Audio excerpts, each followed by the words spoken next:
सामने हो, ठीक ही लग रहे कुछ तुम्हें फरियाल के साथ रहना आसान तो नहीं है। इसका इब्राहिम अंकल को पता ना चले। अगर बाबा को ये सब पता चला कितना दुख होगा। अब बाबा को कुछ मत बताइएगा। सवाल के जवाब चाहिए।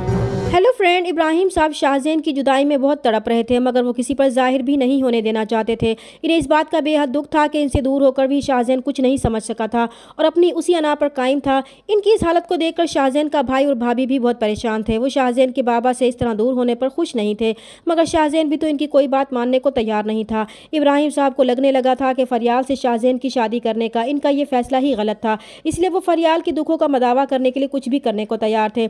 इसी मकसद से उन्होंने जुहैब को भी अपने ऑफिस में रख लिया था ताकि फरियाल और जुहैब एक दूसरे के करीब आ सके और फरियाल की शादी जुहैब से कर दें।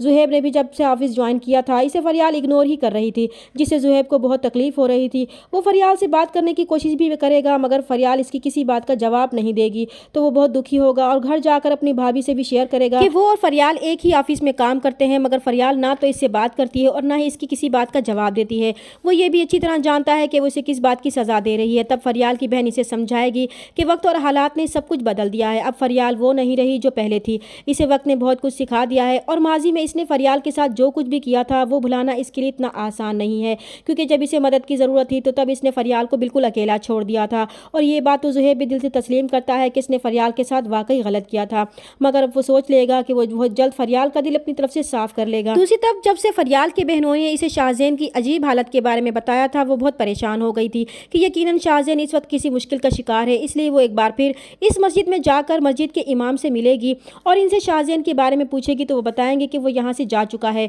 तो वो इन्हें ताकीद करेगी कि जब भी शाहज़ैन यहाँ आए तो वो इसे ज़रूर इन्फॉर्म करें और फिर वो उन्हें शाहज़ैन के बारे में सब बता देगी और इसका ख़ास ख्याल रखने को कहेगी और फिर इनसे वादा भी लेगी कि जो कुछ भी इसने शाहज़ैन के बारे में बताया है ये बात इन दोनों के दरमियान ही रहेगी और वो इब्राहिम साहब को भी इस बारे में कुछ नहीं बताएंगे। शाहज़ैन के ना मिलने पर फरियाल परेशान होकर घर लौटेगी तो शाहज़ैन को फ़ोन करेगी और इससे हर बार की तरह अपनी ज़िद छोड़ने को कहेगी। तो ये सारी बातें नौशीन भाभी भी सुन लेगी और फरियाल से शाहज़ैन के बारे में पूछेंगी तो वो इसे शाहज़ैन के बारे में सब कुछ बता देगी कि शाहज़ैन बिल्कुल अकेला हो गया है, मनाहिल भी इसे छोड़कर जा चुकी है और अब शाहज़ैन दर बदर की ठोकरें खा रहा है। तब नौशीन भाभी बहुत परेशान हो जाएंगी कि अगर बाबा को ये सब पता चला तो वो बहुत दुखी होंगे और आजकल तो वैसे भी इनकी तबीयत बिल्कुल ठीक नहीं रहती। तब फरियाल इन्हें रोते हुए मना करेगी कि वो बाबा को कुछ भी नहीं बताएंगी क्योंकि वो भी अब इन्हें मज़ीद दुख में नहीं देख सकती, मगर अब नौशीन भाभी भी चुप नहीं रहेंगी और वो शाहज़ैन से मिलकर इसे समझाने की कोशिश करेंगी। इधर जब जुहैब को ऑफिस में शाहज़ैन नजर नहीं आएगा और ना ही वो फरियाल के साथ नजर आएगा तो इसे परेशानी होगी और वो इन सारे सवालात के जवाबात लेने अपनी भाभी के पास जाएगा और इनसे कहेगा कि वो सच सच बताएं कि फरियाल अपने घर में खुश तो है ना,